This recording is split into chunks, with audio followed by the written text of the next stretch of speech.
देश में इमरजेंसी लागू हो गया, हम सब उठा के जेल में बंद कर दिए गए। कि भ्रष्टाचार पर जो आपने हमला किया है और उनके चुनाव प्रचार का जो भाषण था, अगर दोनों को मिला के देखिएगा तो लगेगा कि वही आज भी राष्ट्रपति के अभिभाषण पर नहीं, चुनाव के प्रचार में, पब्लिक मीटिंग में भाषण दे रहे हैं। संवैधानिक संस्थाओं पर हमला, आज भी संवैधानिक संस्थाओं पर हमला कर रहे थे। देश की जनता ने इनको रिजेक्ट किया, इनको अस्वीकार किया।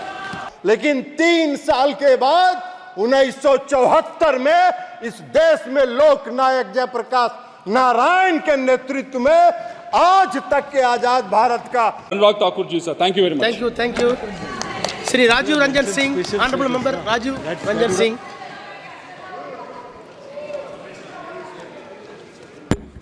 सभापति महोदय, सभापति महोदय, मैं अनुराग ठाकुर जी द्वारा जो राष्ट्रपति के, महामहिम राष्ट्रपति के अभिभाषण पर धन्यवाद का प्रस्ताव पेश हुआ है, उसके समर्थन में बोलने के लिए खड़ा हुआ।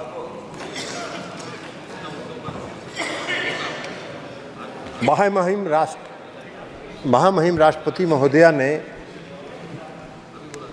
अपने अभिभाषण में पिछले 10 वर्षों में इस देश के आदरणीय प्रधानमंत्री नरेंद्र मोदी जी के नेतृत्व में जो काम किया है, उसका दर्पण उस राष्ट्रपति के अभिभाषण में है।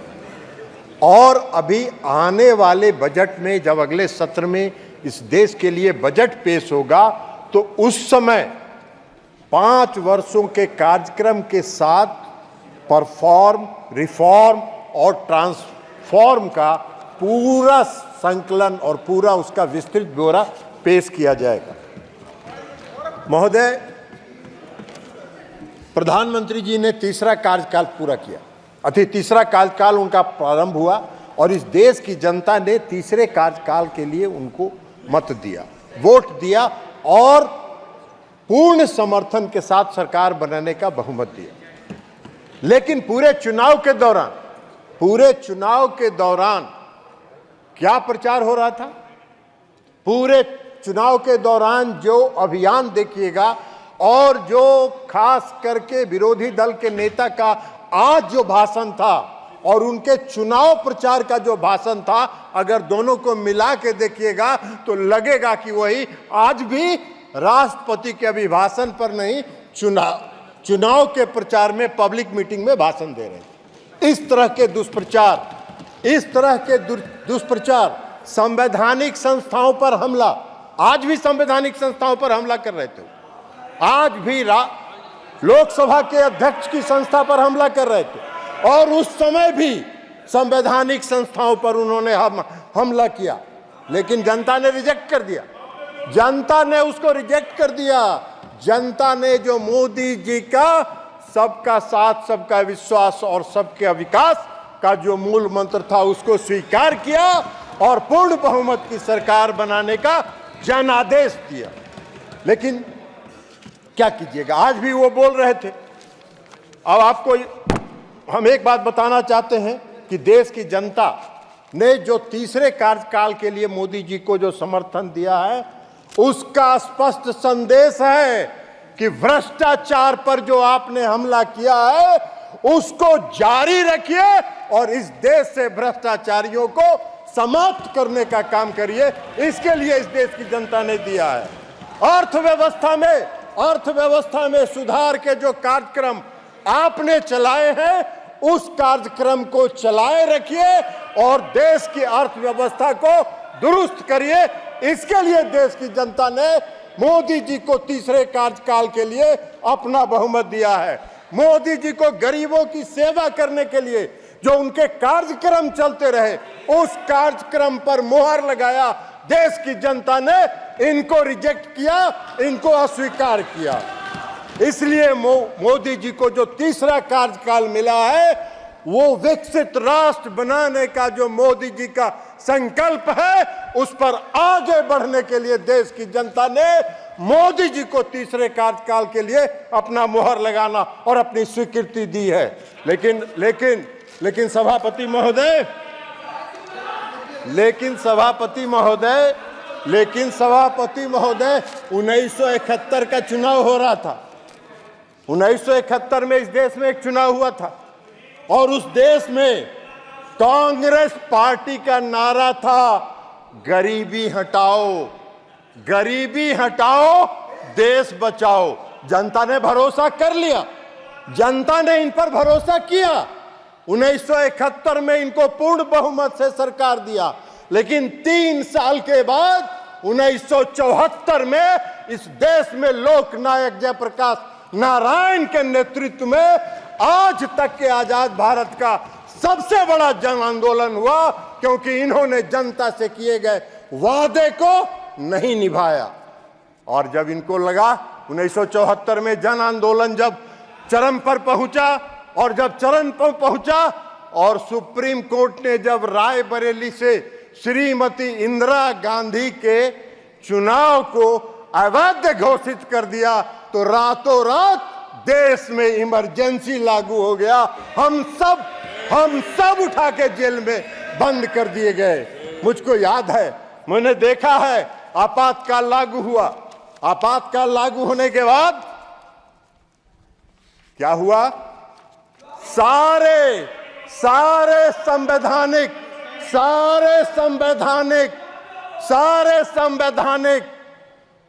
और देश की जनता का जो फंडामेंटल राइट था, वह राइट बंद कर दिया गया।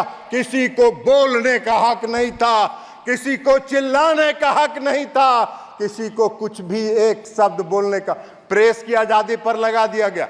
हम सब लोग उठा के जेल में बंद कर दिए गए। मैं भी रहा हूं, जेल में उठा के बंद कर दिया गया। और सभापति महोदय, आज जब आ रहे थे, जब इस सदन का जब पहला दिन का सत्र था, तो संविधान का किताब लेके कांग्रेस पार्टी के लोग आ रहे थे। आज भी नेता विपक्ष बोल रहे थे संविधान की जय हो। अरे जिस व्यक्ति ने और जिस पार्टी ने इस देश के संविधान का धज्जी उड़ाया हो, जिस पार्टी ने इस देश के संविधान को चकनाचूर किया हो, जिस पार्टी ने इस देश के संविधान को कलंकित किया हो, उसको संविधान लेके सदन में आने का क्या हक है और संविधान की बात करने का क्या हक है? उनको कोई हक नहीं है संविधान के बारे में चर्चा करने का। सारी जिंदगी कांग्रेस पार्टी ने संवैधानिक संस्थाओं को, संविधान को समाप्त करने का काम किया है। पूरा इमरजेंसी इसका गवाह है। किसी को कोई साहस नहीं था, कहीं नहीं। और ये सत्य है और सत्य सुनने की आदत डालिए, सत्य जानिए। सच्चाई ये देश का इतिहास जब भी लिखा जाएगा, इस देश का इतिहास जब लिखा जाएगा, तो आपातकाल कलंकित करने का वाला काला अध्याय के रूप में संविधान में लिखा जाएगा। ये बात है। आप बहुत चर्चा कर रहे थे, बहुत चर्चा कर। आप मत बोलिए ना, आप भी, आपका पार्टी का नेता भी वही थी, इमरजेंसी के समर्थन में थी। ममता बनर्जी भी उसमें कांग्रेस पार्टी में थे और इमरजेंसी का समर्थन कर रही थी। आप मत बोलिए सौगत राय साहब, हम लोग भुगते हैं, हम लोग ने पीड़ा सही है, हम लोग को दर्द मालूम है। इसलिए आप भी चले जाइए, 2-4 बार बन जाइएगा बंगाल में, चिंता मत करिए। अभी तो खाली कानून का किताब लेके खड़ा हो जा रहे हैं, इसलिए खाली टिकट आपको दे के लोकसभा का मेंबर बना दिया जा रहा है। तो इसलिए खाली संविधान पढ़ते रहिए, संविधान दिखाते रहिए। संविधान से कोई लेना देना आप लोग का है नहीं, संविधान से कोई मतलब आप लोग का है।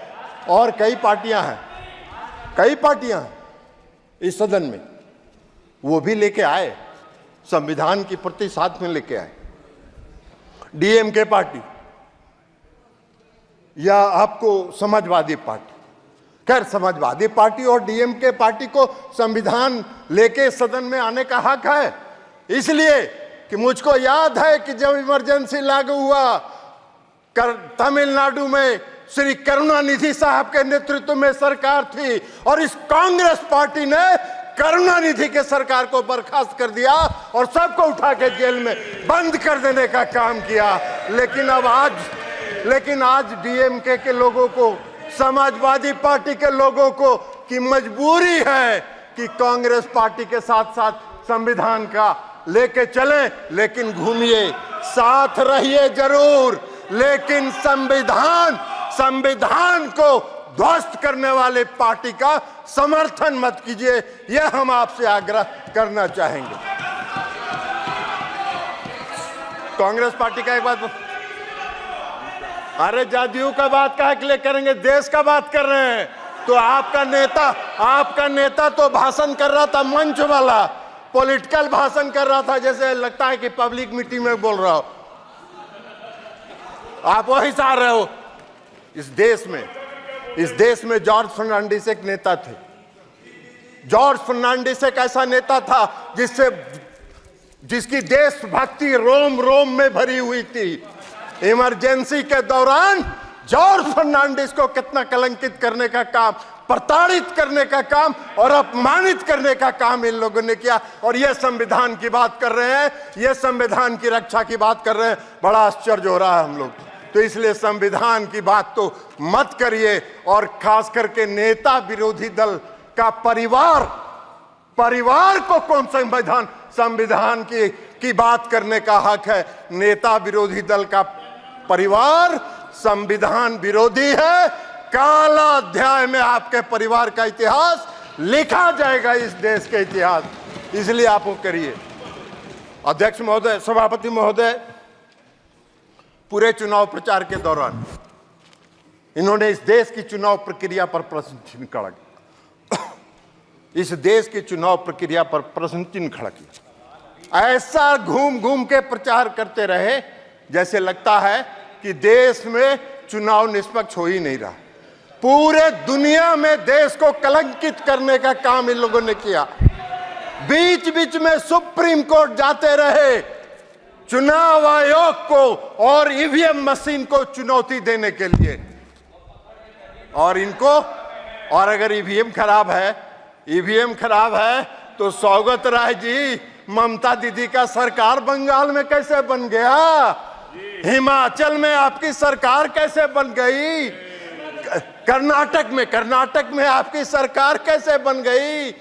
तेलंगाना में आपकी सरकार कैसे बन गई? अगर ईवीएम खराब है तो जब आपको मिल जाए तो बड़ा आनंद में, और जब हारने का बारी आए तो ऐसा शो करिए कि जैसे लगता है कि निष्पक्ष चुनाव नहीं हो रहा है, बेईमानी से कोई जीत रहा है। अरे देश की जनता कभी आप पर भरोसा नहीं करेगी। बैलेट पेपर जब चुनाव होता था हम लोगों ने देखा, बैलेट पेपर से जो चुनाव होता है हम लोगों ने देखा, एक थाक का थाक बैलेट बॉक्स से बैलेट पेपर निकलता था, थाक का थाक, जिस पर कोई वोटर का दस्तखत नहीं, कुछ नहीं, और उसी की गिनती होती थी। और यही प्रक्रिया आप चलाते रहे और सत्ता का आनंद लेते रहे, देश के संविधान का धज्जी उड़ाते रहे। वही आज भी चाहते हैं। नरेंद्र मोदी जी की सरकार इसको कभी स्वीकार नहीं करेगी। इस देश की जनता का भरोसा नरेंद्र मोदी जी पर है। तो इसलिए आप इस पर चिंता मत कीजिए। और इसके साथ साथ मैं आपको, और याद है ना, आपने देखा था, अभी बोल भी रहे थे, कोई स्पीकर बोल रहे थे, आप मोदी जी पर आरोप लगाते हैं कि संविधान की धज्जी उड़ा रहे हैं। कौन से संविधान की धज्जी उड़ा रहे हैं? अरे मोदी जी तो जिस दिन एनडीए की बैठक थी, इस बार तीसरे कार्यकाल में भी, तो मोदी जी जब संविधान सभा के सेंट्रल हॉल में आए तो सबसे पहले उन्होंने जाके देश के संविधान का नमन किया। और जिस व्यक्ति ने देश की संविधान का नमन करके अपने नेतृत्व पर और देश की बागडोर संभाली हो, उससे संविधान को खतरा नहीं है। संविधान को खतरा है तो आपसे है, कांग्रेस पार्टी के से है। और कांग्रेस पार्टी संविधान विरोधी रही है और रहेगी। प्रधानमंत्री जी ने कई योजनाएं चलाई, पीएम किसान निधि योजना, और जो आज विकास का दर है ये दर आज हम 5वें नंबर पर थे, हम अर्थव्यवस्था में 11वें नंबर पर थे और हम 10 वर्ष में 5वें नंबर पर आ गए। और मोदी जी का लक्ष्य है, मोदी जी का संकल्प है, आदरणीय प्रधानमंत्री मोदी जी ने घोषणा किया है कि 5 वर्षों में सब दिए थे। अरे सब बता रहे हैं, आपको बता दिया, आपको बता दिए हैं। आपका वही चरित्र है। अभी उनके साथ घूमिए, नेताजी की आत्मा ऊपर से रो रही होगी। अरे नेताजी की आत्मा रो रही होगी। 11वें स्थान पर था, आज अर्थव्यवस्था 5वें स्थान पर है और मोदी जी का संकल्प है कि 5 वर्षों में 3रे स्थान पर पहुंचाएंगे। अकेले भारत का जो योगदान है इस दुनिया के विकास दर में वह 15% है। यह मोदी जी की सरकार की उपलब्धि है, आपके सरकार की उपलब्धि नहीं है। इसके अलावा आज यहाँ प्रहलाद जोशी जी बैठे हैं, रिन्यूएबल एनर्जी देख रहे हैं। ये रिन्यूएबल एनर्जी आने वाले समय में इस देश में अगर ऊर्जा पर और बिजली के लिए अगर आत्मनिर्भर होना होगा तो रिन्यूएबल एनर्जी पर ही, वही एकमात्र स्रोत है जिस पर आपको आत्मनिर्भर होना होगा। थर्मल से आपकी जरूरतें पूरी हो सकती हैं, अभी तत्काल लॉन्ग रन के लिए वह उचित नहीं है। और जो पीएम सूर्य घर मुफ्त बिजली योजना प्रधानमंत्री जी ने चलाई है, उससे इस देश के बिजली का उत्पादन सोलर प्लेट के माध्यम से बढ़ेगा और जब बढ़ेगा तो देश बिजली के क्षेत्र में आत्मनिर्भर होगा। और थर्मल से आपकी जो उसके ऊपर जो आपका है, हाँ, उसके ऊपर जो आपका डिपेंडेंस है वो डिपेंडेंस घटेगा और आप अपने घरों में बिजली उत्पादन करके बिजली को आगे बढ़ा सकते हैं। पीएम किसान सम्मान निधि, प्रधानमंत्री मोदी जी का जो गरीबों के प्रति संकल्प है, 80 करोड़ लोगों को तो मुफ्त अनाज दे ही रहे हैं। पीएम किसान सम्मान निधि भी आज जो उन्होंने दिया है लगभग 20,000 करोड़ रुपए से ज्यादा उन्होंने किसानों को दिया है। और इस कार्यकाल की शुरुआत के साथ भी प्रधानमंत्री जी ने 20,000 करोड़ रुपया जारी करके लोगों को घरों तक, लोगों को पीएम किसान सम्मान निधि पहुंचाने का काम किया है। पहला फैसला मोदी जी की सरकार ने किया कि 3 करोड़ लोगों को घरों का निर्माण कराया जाएगा। ये बहुत बड़ा निर्णय है, ये संकल्प शक्ति का प्रतीक है। और मोदी जी ने जो इस देश की जनता को जो वादा किया है उस वादा को पूरा करने के प्रति उनका जो संकल्प है, उस संकल्प को दृढ़ शिक्षा शक्ति को दर्शाता है। और इसलिए हम महामहिम राष्ट्रपति के अभिभाषण का समर्थन करते हैं और कांग्रेस पार्टी को संविधान विरोधी घोषित करते हैं। इनको याद है 1984 में जो यहाँ दंगा हुआ था, दिल्ली में दंगा हुआ था, हजारों की संख्या में कांग्रेसियों ने सड़क पर घूम के सिखों की हत्या करने का काम किया था। और ये लोकतंत्र की बात करते हैं, ये संविधान की बात करते हैं, इनको कोई हक नहीं है। बहुत धन्यवाद। Thank you honourable member Arvind Sant. Panorama group, जो सोचता है वो करता है।